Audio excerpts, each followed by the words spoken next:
CrowdStrike made global headlines recently with a software update that grounded American, Delta, and United Airlines, causing over 2,500 affected flights.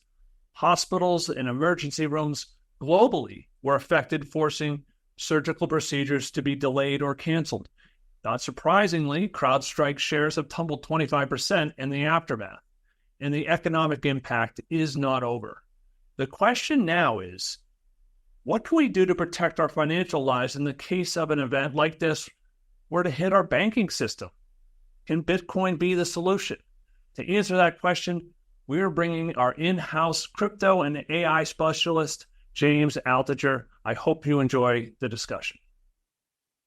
All right, good afternoon, everybody. James, good to see you again. I appreciate you taking the time to chat with us today.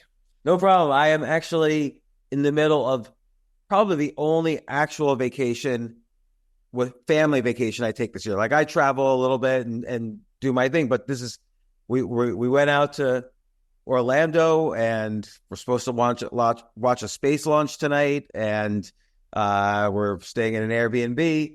But it was funny, when I was flying to Orlando, I get to the airport and every plane was delayed or canceled. This was Friday morning, and it was that cyber outage that it shut down all the airports, and I was really lucky to even get here, but it was crazy. So I wanted to talk about it.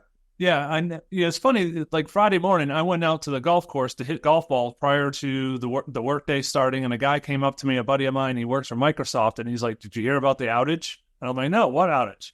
And he starts talking about CrowdStrike and how it's affecting his Microsoft clients. So let's talk about that. Like, what happened, number one, and I think, there's been a lot of ink spilt on that idea. But what you said something to me earlier about this having an impact on crypto prices. So what's the connection between CrowdStrike and this outage and crypto prices?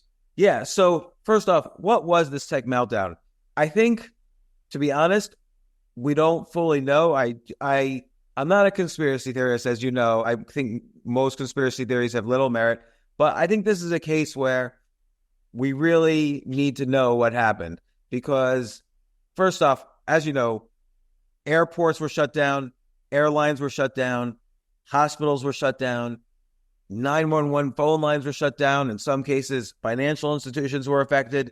Everybody, in one way or the other, was affected. We've never seen an outage like this. I mean, this is what everybody was worried would happen on Y2K 24 years ago. Well, now it actually happened. Like Y2K happened last Friday. And I'll tell you technically what happened. So Microsoft is software that obviously is widely used. There's Microsoft software on my computer, your computer, every computer pretty much on the planet. And some of Microsoft software is consumer facing, like Microsoft Word, Microsoft Excel, other things. Yeah. But most Microsoft software is used by enterprises, companies, large organizations to run their businesses. And it's very technical software that we never hear about. We don't know about. It's the major part of Microsoft's revenues.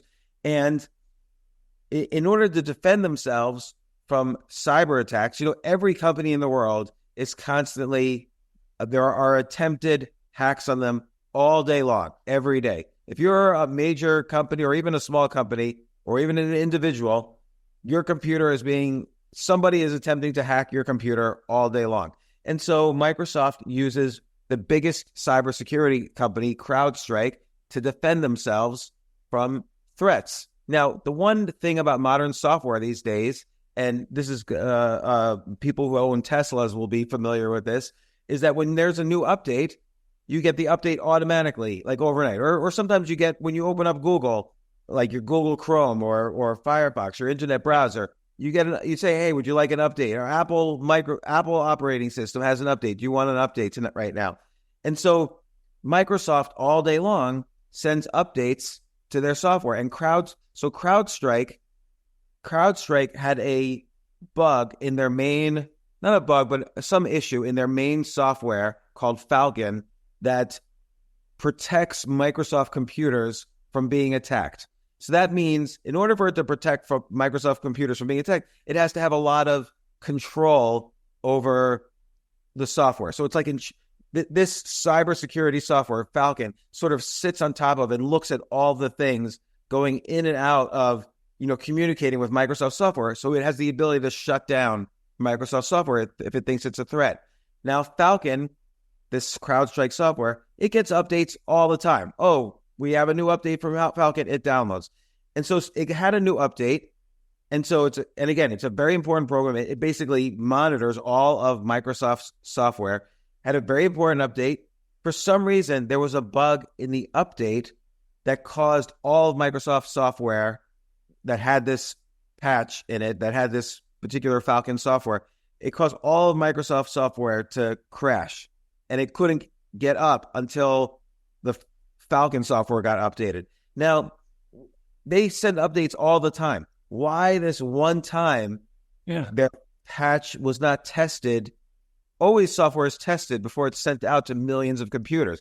Why was this not tested properly? Or why did it not show up in a test, a problem? Why did the problem not show up in a test? But anyway, the Falcon software is so important that whatever this flaw was that got sent to millions of computers, it shut down all the computers. And that's what happened. So I think there's still questions to be answered, and I really want to know technically what was going on. One conspiracy theory I just want to put to rest. It was reported that China did not go out, but that's simply because CrowdStrike itself constantly says, hey, everybody, China is the guy you got to watch out for. They're the hacker. So China companies, quite correctly, don't buy CrowdStrike software. So that's why China didn't go down. It wasn't like China was hacking anything. This is really CrowdStrike's fault. But I just wonder why now, after years and years and millions of updates, now this was an issue. Yeah. But, so that's the update. One thing I will say is that this meltdown was not fixed. This created a string of problems that are going to live in our companies for weeks or months to come.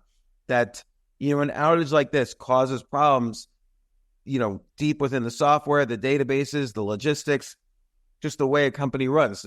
Delta Airlines is going to take months sorting out like thousands of plane shutdowns and, aircraft not communicating with each other. Now we just have, it's the aircraft, does it work? Should we fly in a Delta plane? All these things are still issues. Yeah, and there's a huge financial impact for these companies too. I mean, you lose a day of flying, you never get that day back. It's not like you can double up on the next day a number of flights. You have a certain number of flights you could do during a day.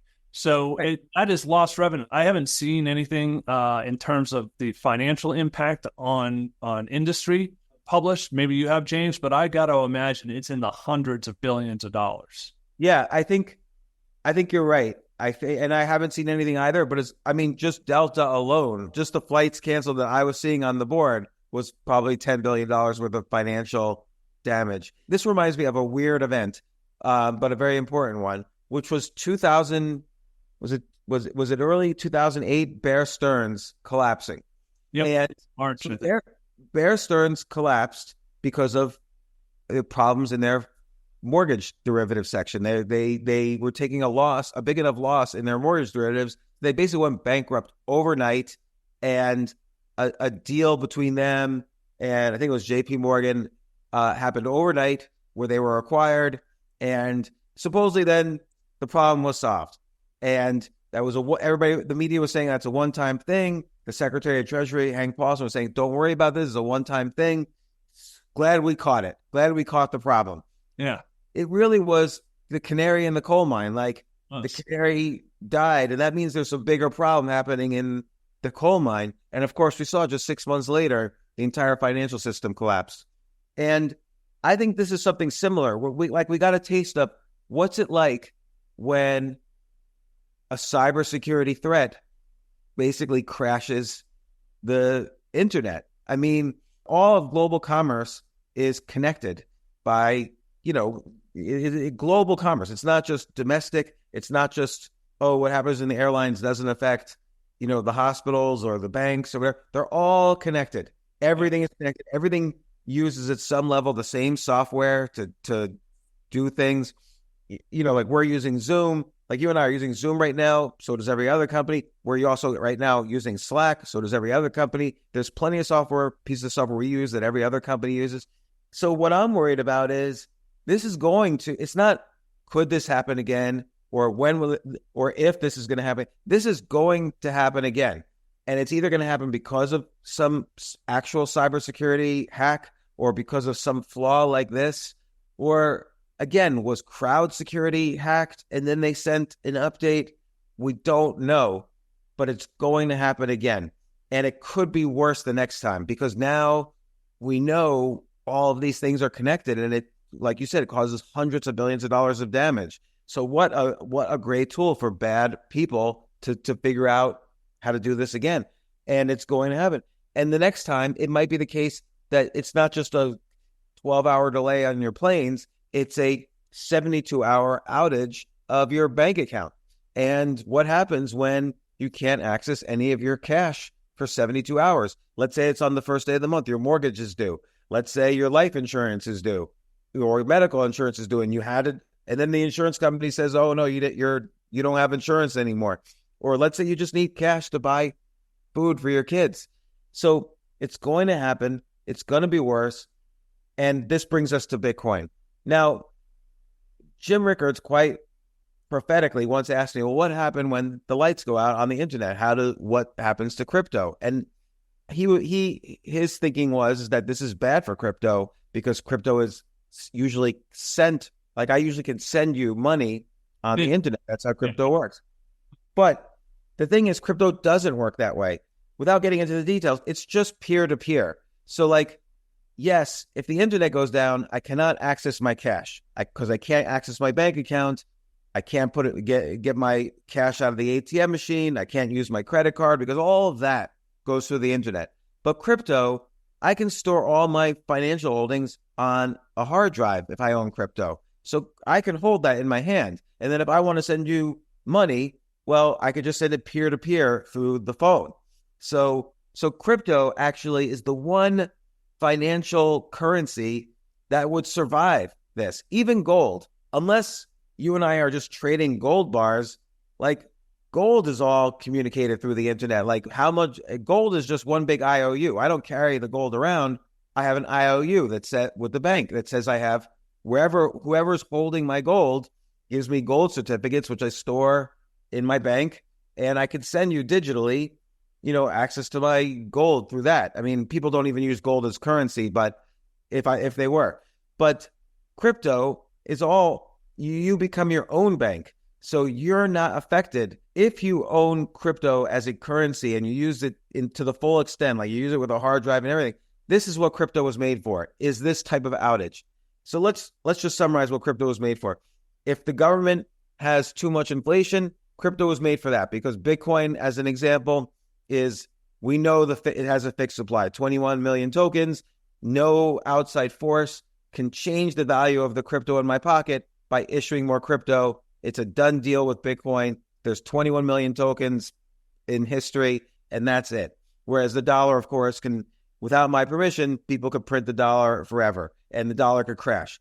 But the other thing is that the internet can crash. And so my way of making transactions through e-commerce can go away if there's another outage like this. Not with, to some extent, but not really with crypto. And that's the other reason why Bitcoin was created. So you saw when this outage happened, Bitcoin jumped up like 5 to 10%, depending on it was minute by minute. And still it's several $1,000s higher now because of this outage. Like some people were saying it's because Biden resigned, but that's not true. It was really just because of this. It resigned from the candidacy.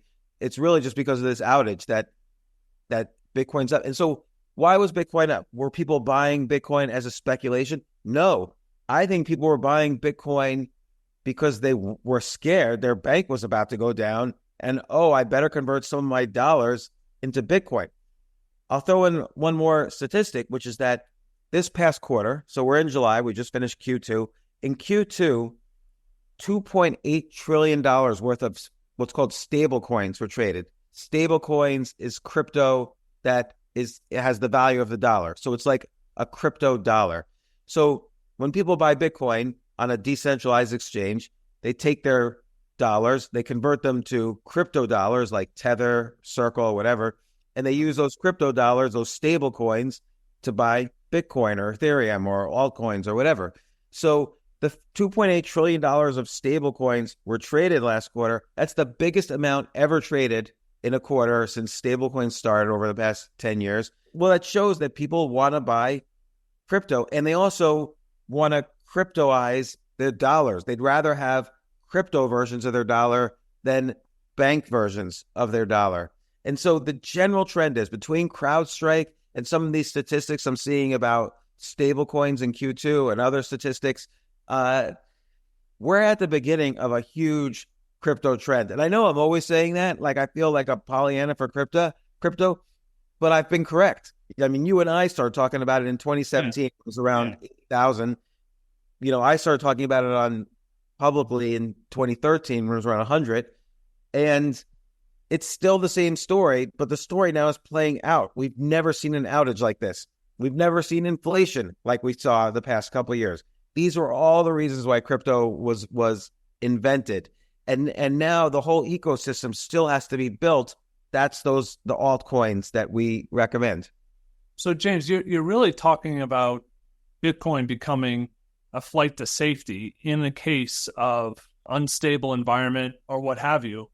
But let's assume we're in the same room right now, and you wanted to send me a Bitcoin, which, if you want to do that, that's fine. I'd be happy to accept the Bitcoin for you, James. I know you don't own any, but would we be able to do that with our phones without internet? Yeah, absolutely. We could, just like I could send you photos without internet on my phone. I could send you, I can airdrop crypto to you. But we would need Wi-Fi. Is that right? Or is that, how does that work? Because I'm curious, because I think that there's something to this. Well, that's a good question. If the internet itself was down, because the Wi-Fi does depend on the internet, but if you had like local Wi-Fi where the computers could talk to each other, but you're not necessarily talking to the internet, that's good enough as well. Got it. So there's a lot of ways it could work. Okay. So what should people do? So at this point where, we've talked about this on our numerous calls that we have together with our readers, we talk about the instability in the markets right now. Things are just really choppy, and markets have been down a fair amount lately with the Mag 7 falling off, and we've got a lot of political and election noise happening, which seems to destabilize markets and makes people feel uneasy.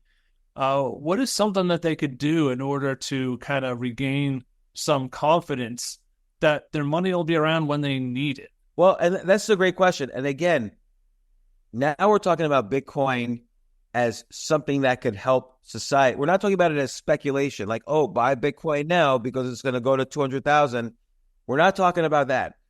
So in order, when I saw that the planes were all delayed and then I heard about this thing, in order, I thought, how am I going to get on a plane? And then B, are the banks going down? Yeah. C, is my cash at stake? Do I have to worry? Like, you have that fear. Like, am I going to be broke within seconds because of some hack? So there's like that momentary anxiety. And then finally, there's that one thing. Oh, I have crypto. I can just get crypto and solve this problem for myself just in case. So like, if you were afraid of something that is certainly going to happen at some point in the future, now maybe bank accounts won't be closed. I'm not saying any bank accounts will be closed forever.